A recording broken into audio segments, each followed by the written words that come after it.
생활 속에 궁금했던 법률 문제를 현직 변호사와 깊숙이 알아보는 생활법률 Q&A 시간입니다. 요즘 이 휴가철이다 보니 집을 비우는 경우가 많아 택배가 분실되는 경우가 많습니다.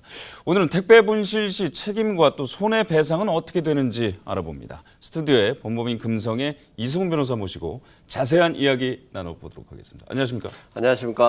저도 이런 경우가 최근에 좀 있었는데 이제 오전에 시켰는데 밤 늦게 왔었나 봐요. 그런데 뭐 초인종을 누른다든지 아니면 별도로 전화나 문자가 없어가지고 그냥 그 앞에다가 놔두고 가셨는데 택배하시는 분이 다음 날 알았어요. 그걸. 요즘 날씨 굉장히 덥잖아요. 덥죠. 거기 계란이니 뭐 콩나물이 다 들어가 있었는데 네. 그게 다 상했더라고요. 네. 이게 원래 이게 택배는 어떤 식으로 절차를 밟아서 가야 되는 건가요? 네.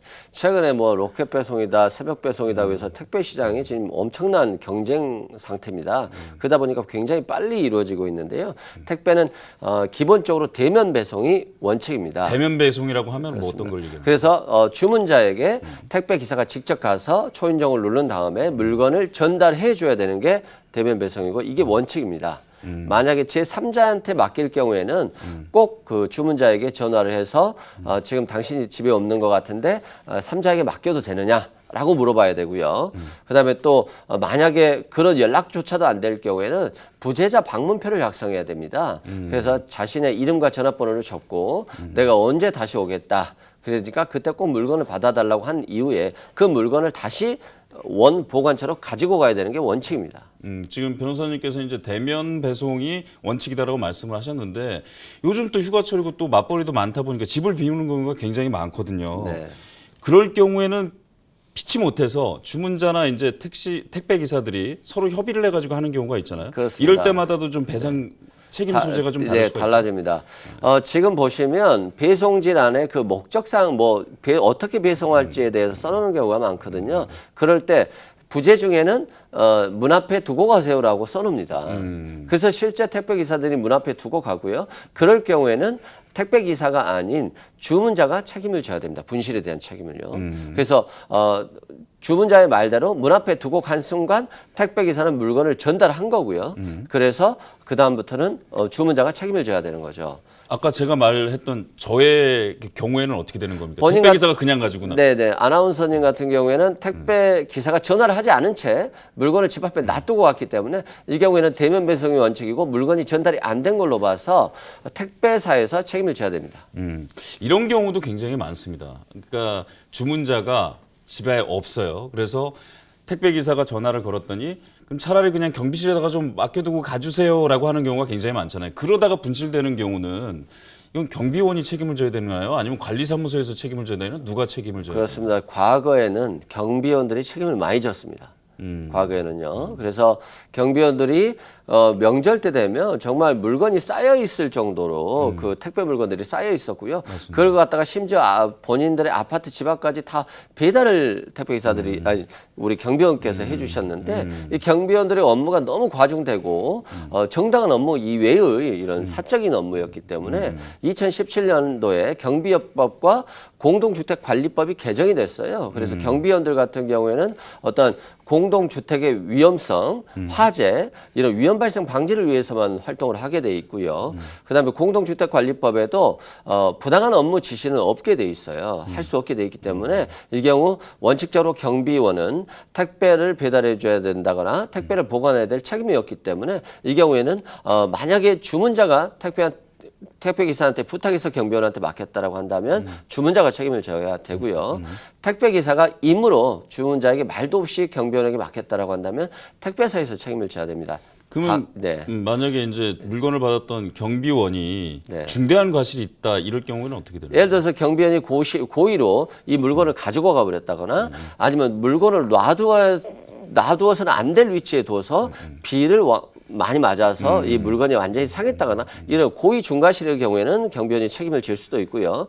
다만 이제 또 우리 용역 계약으로 많이 경비원들이 채용되지 않습니까? 그리고 근로 계약서라든가 취업 규칙이 있는데 여기서 경비원의 업무에 택배를 관리하는 업무까지도 맡기는 걸로 포함시킬 수 있어요. 그 경우에는 경비원들이 책임을 질 수 있습니다.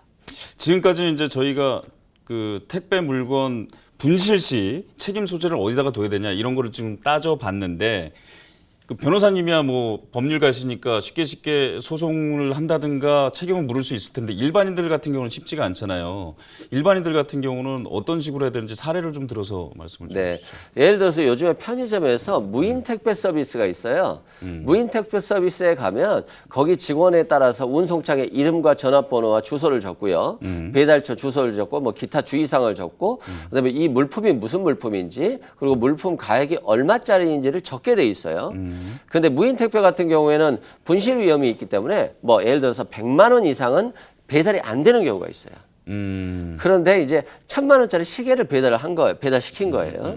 그런데 편의점 직원이 100만 원 이상은 안 된다고 하니까 운송장에 100만 원이라고 적은 거예요. 그래서 배달을 시켰고요. 그런데 그다음에 그 운송장을 사진을 찍어서 이 물건을 받기로 한 사람한테 사진을 찍어 보냈습니다. 근데 이게 이제 사기 범죄에 휘말린 건데요. 그 운송장을 사진으로 받은 휴대전화 번호로 받은 분이 다시 택배 우리 편의점에 온 겁니다. 그래서 이 배달 취소해 주세요. 라고 말한 이후에 그 물건을 가지고 그냥 가버렸어요. 그래서 이제 택배를 맡긴 사람이 주문자가 1,000만 원에 대한 손해배상 청구를 했는데 법원에서는 100만 원이라고 운송장에 기재되어 있기 때문에 100만 원만 보상받을 수 있다라고 했고요. 이런 편의점 직원 같은 경우에는 그 물건을 찾으러 왔으면 그 사람의 신분증 등을 확인하고 줬어야 되는데 확인하지 않고 주는 바람에 그런 문제가 있다고 해서 100만 원 배상을 하게 됩니다. 그러니까 우리가 이제 택배를 시킬 때 보통 운송장이라든가 이런 것들을 거의 대부분 잘 안 보고 그냥 이렇게 쉽게 넘어가는 경우가 굉장히 그렇습니다. 많잖아요. 그걸 굉장히 꼼꼼히 따져봐야 된다 그런 말씀이신 거예요. 그렇습니다. 꼭 따져봐야 되고요. 그리고 만약에 나중에 증거로도 좀 남겨놓고. 그렇습니다. 금액을 안 적었다. 50만 원 한도로밖에 배상을 받을 수 없습니다.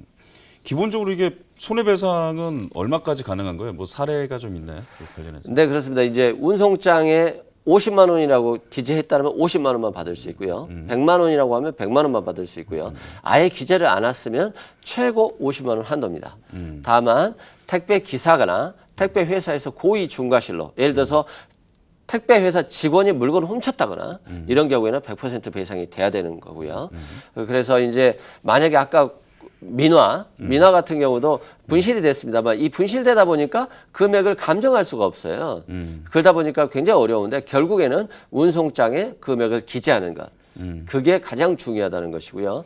물건 이 배송비가 비싸다는 이유로 물건값보다 싸게 기재해서는 안 된다는 거 말씀드리겠습니다. 그 운송장을 굉장히 꼼꼼하게 좀 살펴보셔야 되고 택배를 보내는 물건 가격을 정확하게 기재하시는 것이 굉장히 중요하다. 네, 그렇습니다. 그런데 손해배상은 그러면 그 물건 값에 대해서만 손해배상이 가능한 건가요? 아니면 그 외에도 이것을 제때 사용하지 못함으로써 발생하는 손해가 생길 수 있잖아요. 그렇습니다. 이 운송장에 보면 기타 주의사항이라고 있어요.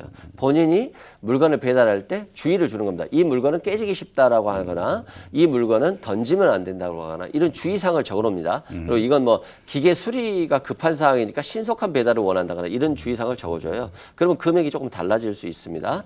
그래서 이제 하루는 공장에 기계가 고장나서 빨리 보내야 되는 상황이에요. 기계 부품을 택배로 보냈습니다. 그때 그런 주의사항을 적었어요. 근데 택배회사 직원이 가다가 분실을 했습니다. 근데 운송장의 그 기계의 부품 가격은 500만 원입니다. 그럼 500만 원은 당연히 물러줘야 되겠죠. 근데 그 기타 주의사항에 이런 공장의 부품 수리가 필요하고 긴급을 요한다라고 했잖아요. 이건 특별 손해라고 하는 건데 공장 기계가 돌아가지 못함으로 인해서 발생한 손해잖아요. 특별 손해인데 민법상 특별 손해는 상대방이 알았거나 알 수 있었을 경우에요. 근데 주의사항에다가 분명히 그런 사항을 적어놨기 때문에 택배 기사는 알았을 것이고요. 따라서 택배 회사는 그런 확대 손해에 대해서도 보상해야 될 가능성이 높습니다.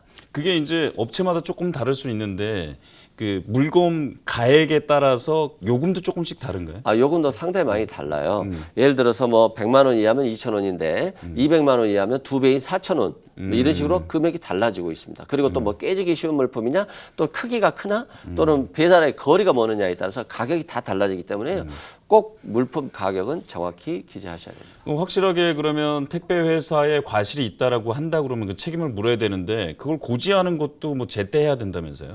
그렇습니다. 이 이제 택배 물건이라고 하는 것은 너무 수시로 이루어지잖아요. 요즘에 새벽 배송이라고 해서 음식과 과일, 뭐 생선 요리까지도 배송이 다 되고 있어요. 그렇기 때문에 굉장히 신속해야 되는데 이걸 갖다가 예를 들어서 음식을 배달했는데 2주 후에 그 물건 사겠는데요라고 하면 사겠는지 여부를 확인할 수가 없거든요. 확인할 수가 없죠. 네. 회사 측에서. 네. 그리고 어떤 물품을 보냈는데 한 2주가 넘어서 2달 뒤에 이거 물건이 깨졌는데요라고 한다면 정말 처음부터 깨졌었는지 이 사용하다가 부주의로 깨졌는지는 알 수 없잖아요. 그래서 2주 내에 꼭 내용 증명으로 발송을 꼭 하거나 전화를 하거나 그 기록을 꼭 남겨야 되고요. 한 1년 내로 손해배상 청구 소송을 하여야지만이 보상을 받을 수 있다는 거 명심하시기 바랍니다. 근데 오늘 이승훈 변호사와 택배 분실 시 책임과 또 손해배상은 어떻게 되는지에 대해서 좀 알아봤습니다. 오늘의 그 꼭 시청자들이 알아야 될 거 운송장 꼼꼼히 보시고요. 그다음에 가액공란에 정확하게 물건 가격을